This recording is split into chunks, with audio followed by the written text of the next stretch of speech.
বছরে কমরে ছাড়া সালিমকে কাছে হাতুড়ি চালাচ্ছি আমার আপনার করে সংসার করে হচ্ছে কমরে ছাড়া সালিমকে কাছে হাতুড়ি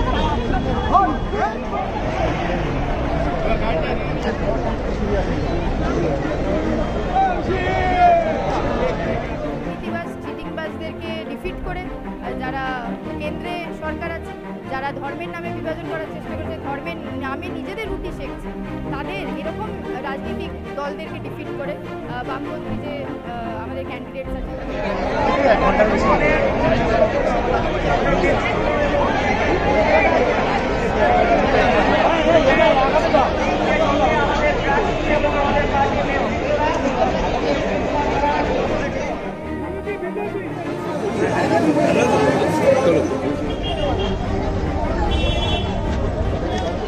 আমাদের কলকাতা দক্ষিণ কেন্দ্রে আপনি কেমন ভোট লাগছে এবং আপনার রেসপন্স কেমন? ভালো লাগছে। আপনি যা দেখছেন এখানে সবাই তো সমর্থন আমাকে করছে। কংগ্রেস আপনি যা দেখছেন কংগ্রেস আমাকে আশীর্বাদ করছে, আমাকে ধন্যবাদ বলছে। আমি অনেক আশাবাদী এই সিট ডেপুটি জিতবে। এখানকার সাংসদ থেকে মালা রায়, আপনার কি মনে হচ্ছে যে মানে কি পরিস্থিতি, চারিদিকের পরিস্থিতি কি বলছেন? এখানে তো আপনি রোজ রোজ মানুষের কথা আপনি বলতে পারেন না। আপনি যা কি অ্যাটেন্ডেন্স আপনি দেখছেন পার্লামেন্টে 50% 60% আমি জানি না। মানুষের কথা আপনি বলতে পারেন না।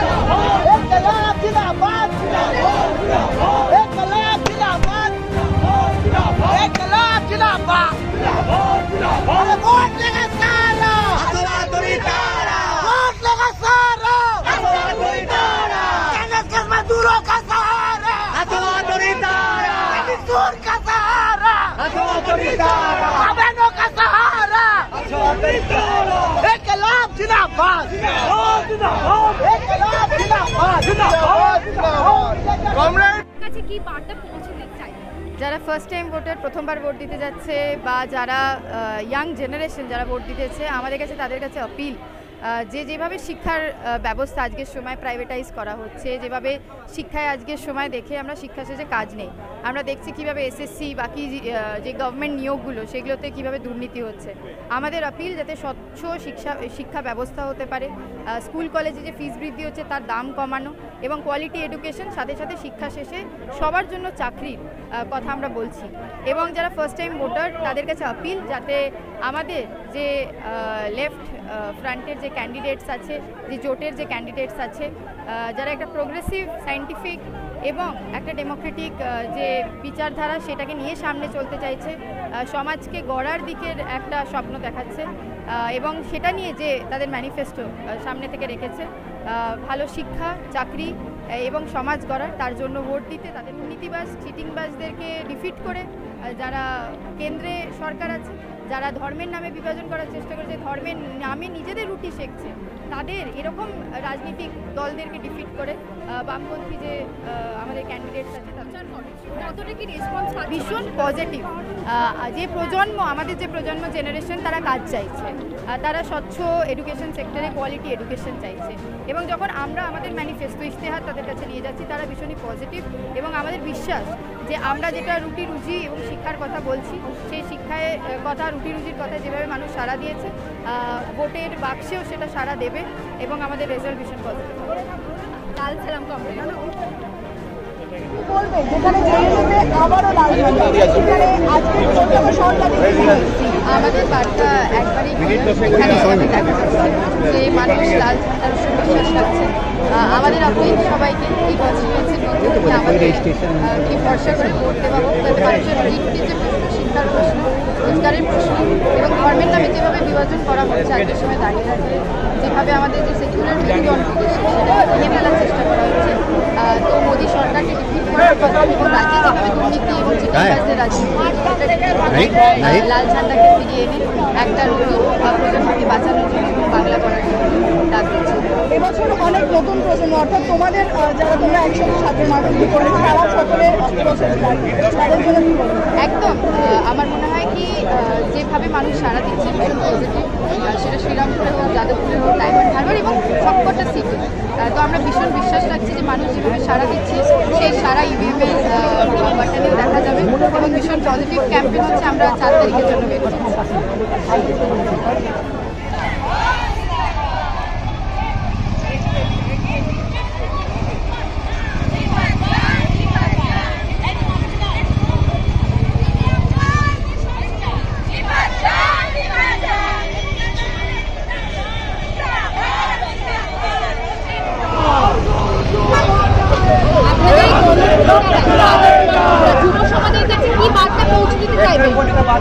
আজকে আমরা একটা মেগা র্যালি করছি দক্ষিণ কলকাতায় আমাদের বাম কংগ্রেস সমর্থিত প্রার্থী সায়রা শাহ হালিমকে নিয়ে। দক্ষিণ কলকাতাতে আমরা এবার মালা বদল করতে চাইছি। যে সাংসদ পার্লামেন্টে কোনোদিন দেখা যায় না, যে মানুষকে নিয়ে কথা বলতে পারে না, যেভাবে গোটা দেশে দাঙ্গাবাজ আরএসএস বিজেপি গোটা দেশকে বিভাজন করার দিকে নিয়ে যাচ্ছে। আমাদের দেশের প্রধানমন্ত্রী ভাষা, মুখের ভাষা, একটা ইলেক্টেড মেম্বার এর ভাষা কোনো হতে পারে না। সাথে সাথে যেভাবে তৃণমূলের দুর্নীতি হাইকোর্টের যা রায় এসেছে, প্রায় 26,000 জনদের চাকরি চলে গেছে। আমরা বারবার বলেছি যারা যোগ্য ওদেরকে চাকরি দিতে হবে, যারা রাস্তাতে বসে আছে ওদেরকে চাকরি দিতে হবে। এই সমস্ত দাবিকে নিয়ে একমাত্র সাংসদের দুর্নীতির কথা বলতে পারে বামপন্থীরা। সায়রা শাহ আলী, কমরেড সায়রা শাহ আলী, আজকে কমরেড সায়রা শাহ আলীকে সমর্থনে আমাদের party politburo member comrade Brinda কারাকো আজকে মেগা র্যালিতে আছেন। সর্বভারতীয় আমাদের ছাত্র নেতা কমরেড ঐশী ঘোষল আছে মিছিলে। বিভিন্ন আমাদের সাথীরা আজকে এসেছে। একটাই দাবি আছে, আগামী সময় আমাদেরকে মালা বদল করতে হবে দক্ষিণ কলকাতাতে। আর তৃণমূল বিজেপির যা বাইনারি, ধান্দাবাজের যা বাইনারি, যা দল পরিবর্তনের বাইনারি, এই বাইনারিটা আমরা ভালো ভালো ভালো। যেদিন থেকে সায়রা শাহ আলীর নামটা ক্যান্ডিডেট হিসাবে ঘোষণা হয়েছে, উনি প্রত্যেকটা দক্ষিণ কলকাতার ছাত্র, যুব, মহিলাদের পাশে যাচ্ছে। যেভাবে গোটা কলকাতা শহরে ইললিগাল কনস্ট্রাকশন হয়েছে দীর্ঘ বছর থেকে, গার্ডেন নিচেও যে ঘটনা ঘটেছে 134 নম্বর ওয়ার্ডে, উনি উপস্থিত ছিলেন। একটাই কথা নিয়ে দুর্নীতিবাজকে জেলে পাঠাতে হবে, ও কালীঘাটের মস্তান থাক না থাক, পিসি ভাইপো কোম্পানি থাক না থাক। আমরা আগামী সময়ে সায়রা শাহ আলীমকে পার্লামেন্টে মানুষের কথা নিজের জন্য পাঠাতে চাইছি। মানুষের সমর্থনের আশাটা আজকে আমাদের এটা। ধন্যবাদ। দুর্নীতি এইভাবে না করতো, যদি ন্যায্যভাবে চাকরি দিত, কারোরই এই পরিস্থিতি ফেস করতে হতো না। যারা 26,000 যাদের চাকরি গেছে, যারা আমরা বলছি অন্যায্যভাবে রাজ্য সরকারের কারণে চাকরি পেয়েছে, তারাও ভালো আসার জন্যই এই পথে, কেউ এই পথে এমনি এমনি আসে না, তারাও এই পথে এসছে মানে নিজের ভালো আশা করি। এর দায় সম্পূর্ণ একমাত্র রাজ্য সরকারের এ দায় এড়াতে পারে না। আমরা সেই কারণেই এই আন্দোলনে নেমেছি। এই আন্দোলন দীর্ঘদিন ধরেই চলবে, যতদিন না আমরা সাধারণ মানুষকে ন্যায় দিতে পারছি, এই অরাজকতা শেষ করতে পারছি, ততদিন পর্যন্ত এটাই বলা। ধন্যবাদ।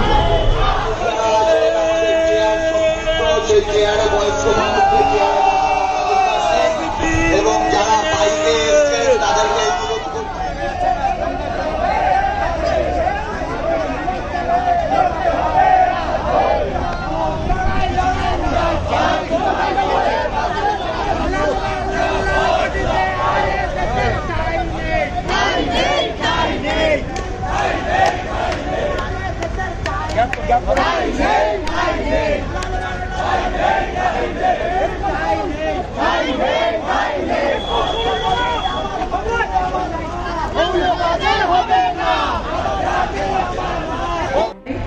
আমি আপনার দক্ষিণ কলকাতায় প্রার্থী সায়রা শাহ হালিম আপনাকে এই বছর অনুরোধ করছি যে আপনি আমাকে সমর্থন করবেন। আপনি তো দেখছেন কি অবস্থা আছে পুরো দেশের। ভারতীয় জনতা পার্টি পুরো সময় একটু দাঙ্গা ফাসাদে সাম্প্রদায়িকতার শাসন করেন। আর আপনি জানেন তৃণমূল কংগ্রেস যা ঘটনা ঘটেছে নিয়োগ দুর্নীতির কারণে 26,000 মানুষের চাকরি হারিয়েছে। उत्तर तो देते ही होंगे। नमस्कार, मैं आपकी प्रार्थी सारा शाहनीन आपसे अनुरोध करती हूँ कि ये कोई मामूली इलेक्शन नहीं है, ये इलेक्शन 2024 में देश को बचाने का इलेक्शन है। ये इलेक्शन देश से बचाने जोड़ो इलेक्शन, ये इलेक्शन प्रत्येक संदेश खाली माँ बोलने जोड़ो इलेक्शन। আমি আপনাকে আবার অনুরোধ করছি, আমরা রাজ্যের মধ্যে দেখতে পাচ্ছি যে তৃণমূলের যে সরকার আছে সে ভিন্ন ভিন্ন প্রকল্প নিয়ে কিভাবে দুর্নীতি করছে। এই কিছুদিন আগে एसएससी जो दुर्नीति হয়েছে, कुछ दिन पहले जिस तरीके से तृणमूल का सरकार, ममता बनर्जी का सरकार पिछले 10 साल से ज्यादा जिस तरीके से करप्शन इस राज्य के अंदर कर रहा है, वो हम सबके सामने आ गया है। हमने देखा है कि 25,000 से ज्यादा युवा जिन लोगों ने मेरिट के आधार पर एग्जाम देने की कोशिश किया था, उनमें से कुछ लोग जिन लोगों ने भ्रष्टाचार करप्शन किया, उनके आधार पे तमाम सारे वो जनता, तमाम सारे जो युवा जिनके मेरिट के आधार पर जिनको नौकरी मिलना चाहिए था, उनका सपना तो चूर चूर कर दिया ममता बनर्जी ने। हमने देखा कि किस तरीके से जब भाजपा का सरकार पूरा देश में घूम घूम पे दंगा करने की कोशिश कर रहे हैं, दुर्नीति करने की कोशिश कर रहे हैं, जिस तरीके से अदानी अंबानी के हाथों में पूरा देश का बेच दे रहा है, एलआईसी बेच दे रहा है, बैंक बेच दे रहा है, रेल बेच दे रहा है। আমরা তখন দেখছি যে আমাদের রাজ্যের মধ্যে যে তৃণমূল সরকার আছে সে কিভাবে এই পুরো রাজ্যটাকে লুটেরাদের হাতে, দুর্নীতিবাজদের হাতে, চিটিংবাজদের হাতে, চোরদের হাতে করে দিচ্ছে। আমরা তো দেখতে পাচ্ছি যে যেই সময় দাঁড়িয়ে থেকে রাজ্যে হোক, দেশে হোক, কেন্দ্রের মধ্যে হোক, রুজি রুটির কথা বলা দরকার। মানুষের প্রতিনিয়ত যে দৈনন্দিন কষ্ট সেটা নিয়ে কথা বলা দরকার। সংসদের মধ্যে আমরা দেখতে পাচ্ছি ধর্মের মধ্যে মানুষকে বিভাজন করার চেষ্টা করা হচ্ছে। একটার পর একটা নীতি আনা হচ্ছে যেটা মানুষের প্রতিনিয়ত যে অধিকার আছে সেই অধিকারকে ছিনিয়ে নেওয়া যেতে পারে। এবং আমরা যারা আপনাদের সামনে আজকে এসেছি, আমরা একটাই কথা বলতে চাই, আপনার যাই ধর্ম হোক না কেন, আপনার কিছু আপনি কেউ জায়গা থেকে আসুন না কেন, যে কথা আমাদেরকে বলতে হবে সেটা হচ্ছে রুজি রুটি, যে কথা আমাদেরকে বলতে হবে সেটা হচ্ছে স্বচ্ছ শিক্ষায়, যে কথা আমাদেরকে বলতে হবে সেটা হচ্ছে স্বচ্छ रोजगार। और आज इसलिए हमारी जिम्मेदारी है कि जब हम लोग यहाँ पे खड़े हैं इस कॉन्स्टिट्यूएंसी में, तो हमें सवाल करना पड़ेगा बीजेपी के सरकार को। जब आप धर्म के आधार पे, जब आप लोगों के पास आके बोल रहे हैं कि हम तो राम मंदिर बना रहे हैं, आप हिंदू हो, हम हिंदू हैं, आप वोट दीजिए, हमें पूछने की जरूरत है आपको तब क्यों नहीं याद था हमारे देश के अंदर जब लाखों किसानों को आत्महत्या करना पड़ता है, तब आपको क्यों नहीं याद आता है कि वो लोग भी हिंदू है। मेजॉरिटी हिंदू किसान होते हैं जो अपना जान देते हैं क्योंकि उनको सब्सिडी नहीं मिल पाता है इस देश के अंदर। আমাদেরকে প্রশ্ন করতে হবে যে বিজেপি সরকার যখন বারবার বলছেন তারা চিটিংবাজ চোরবাজদের বিরুদ্ধে বিকল্প হবে, তখন আমাদের জিজ্ঞেস করতে হবে বিজেপিকে যে আপনার ফার্স্ট লাইন অফ অর্ডার যখন পশ্চিমবঙ্গতে আপনার লিডারশিপ দেখি 2016 সালে যখন এসএসসি দুর্নীতি হয় তখন শুভেন্দু অধিকারী হাত পেতে টাকা চেয়েছিল, আর আজ শুভেন্দু ভারতীয় জনতা পার্টি থেকে এটা বলবে যে সে তৃণমূলের বিকল্প হয়ে উঠবে। এই চোরবাজদের চিটিংবাজদের যে সেটিং মানুষ ধরে ফেলেছে এবং তাই জন্যই বিকল্প আমরা কারণ আমরা মানুষের পাশে থেকেছি প্রতিনিয়ত। আজকে নির্বাচনের সময় নয়, আমরা দেখেছি যখন কোভিডের সময় হাজার হাজার পরিযায়ী শ্রমিক যে ঘর ছাড়তে বাধ্য হয়েছিল, হাজার হাজার পরিযায়ী শ্রমিক যখন ঘর ছেড়ে বাংলা ছেড়ে অন্য রাজ্যে যেতে গিয়ে বাধ্য হয়েছিল, কারণ তারা বাংলার মধ্যে চাকরি পায়নি। তাদেরকে যখন ফেরার জন্য একবার বিজেপি সরকারকে, রাজ্যের সরকারকে তারা বলেছিল আমরা বাড়ি ফিরতে চাই, আমাদের একটা বাস করে দিন, আমাদেরকে একটা গাড়ি করে দিন যেন আমরা বাড়ি ফিরতে পারি। আমরা দেখতে পাই যে দুটো রাজ্য সরকার এবং কেন্দ্রের সরকার কিভাবে মুখ ফিরিয়ে নিয়েছিল, কিভাবে 4 ঘন্টার নোটিশে এই দেশের মধ্যে লকডাউন করে দিয়েছিল এবং পরিযায়ী শ্রমিকদেরকে মরার জন্য রাস্তায় ছেড়ে দিয়েছিল। আমরা ভুলতে পারি না যে 6 মাস ধরে মণিপুরের মহিলারা কিভাবে জাস্টিস চাইছে, কিভাবে তারা দাঁড়িয়ে আছে এবং দাম করে বাঙালিদের সরকারের যারা দাবি করেছিল তারা মণিপুরের কিভাবে জনতা ওখানে মণিপুরের একটা পুরো রাজ্য চলছে। আমরা দেখেছি যখন এইভাবে পুরো দেশের মধ্যে দুর্নীতি চলছে, তৃণমূলের যে সরকার বারবার সেটিং করে এখানে কিভাবে জায়গা করে দিচ্ছে। আমরা দেখেছি যে এই সময় দাঁড়িয়ে থেকে যখন আমরা সবার সামনে বলছি কাজের দাবি, শিক্ষার দাবি, এটাও দেখতে পাচ্ছি যে বিজেপি কি করে ধর্মীয়করণ করার চেষ্টা করছে, কি করে ধর্মের নামে মানুষকে লাগানোর চেষ্টা করছে। এবং এই জন্য আমাদের সতর্ক থাকা দরকার। এবং এই আর্জি, এই অনুরোধ আপনাদের সামনে যে আমাদের যে ডাউনফ্রন্ট মনোনীত কংগ্রেস সমর্থিত যে প্রার্থী কমরেড সায়রা শাহ হালিমকে বিপুল ভোটে জয়যুক্ত করে পার্লামেন্টে পাঠাতে হবে। কারণ কি যে কমরেড সায়রা শাহ হালিমের জয় শুধু ব্যক্তির জয় নয়, এটা আমার আপনার জয়, একটা স্বচ্ছ রাজনীতির জয়। যখন আমরা রাজনীতি থেকে আজকে দিনে তাকিয়ে দেখি, আপনি বিজেপিকে দেখুন, আপনি তৃণমূলকে দেখুন, তারা যখন সভা করছে তারা ধর্মের নামে ভোট চাইছে, তারা জাতের নামে ভোট চাইছে, তারা দুর্নীতি করেছে, সেই নিয়ে এইটুকু তাদের লজ্জা নেই। ইলেকট্রাল বন্ডে বিজেপি কোটি কোটি টাকা খেয়েছে, তাদের 100টাও লজ্জা নেই। তারা বলছে দুর্নীতির বিরুদ্ধে লড়বে। আমরা যখন আপনাদের সামনে আসছি, আমরা বলছি যে আমরা প্রতিনিয়ত মানুষের লড়াইয়ে থেকেছি এবং আপনারা দেখেছেন, আপনারা সাক্ষীরাও দেখেছেন যে আমাদের যারা প্রার্থী, আমাদের যে পার্টি, আমাদের যে প্রত্যেকটা মানুষ ভলেন্টিয়ার, প্রত্যেকটা কর্মী প্রতিনিয়ত মানুষের কাছে থেকেছে। এবং আমরা যখন সংসদে যাব, এই মানুষের যে লড়াই, এই মানুষের যে আওয়াজ, সেইটাকে আরো শক্ত করে ধরে তুলব। এই লড়াই কি পুলিশ জানাই। এবং আজকে যে মিছিল হয়েছে, এই যে সভা হচ্ছে, এই যে হাজার হাজার মানুষ আজকে আমাদের সভাতে এসছে, আমাদের যে প্রার্থী তাকে সমর্থন জানাচ্ছে, এই কথা কিন্তু স্পষ্ট যে আমরা জিতছি। এবং 1 জুন আমাদেরকে লড়াই করতে হবে। এবং যখন 4 জুন আমাদের রেজাল্ট আসবে, আমরা আসবো লাল আবির খেলতে। এবং এইবার এই কথা নিশ্চিত করতে যে মমতা এবং মোদীর যে সেটিং, সেটা বাংলার মানুষের কাছে স্পষ্ট।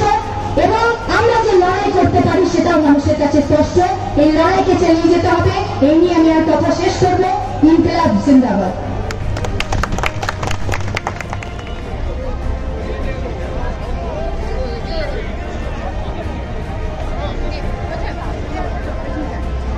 যাচ্ছি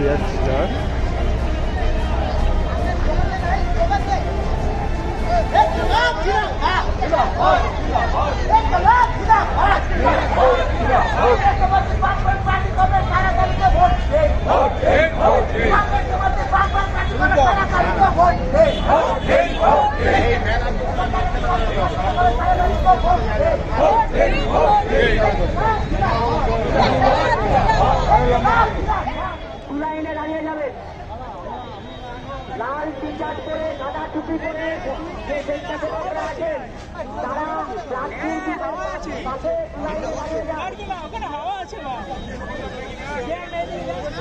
দাঁড়িয়ে থাকে একবার, দাঁড়িয়ে চলে গেছে, ভালো হাওয়া আছে, হাঁটতে পারবি? দেখে নি, বলো বলো বলো।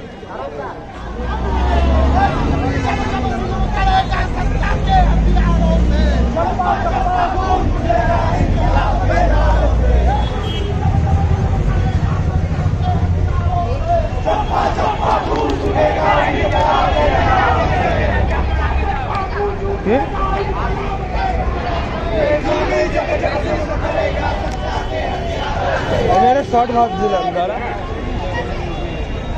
বেশি বিজনা না, এখানে ঘুরবো। অটোটাকে ঘোরার স্পেস করে দিতে হবে, কমপ্লিট ট্রেন সরে গিয়ে অটোটাকে ঘোরার স্পেস করে দিতে হবে। এখানে ঘুরিয়ে নাও বস।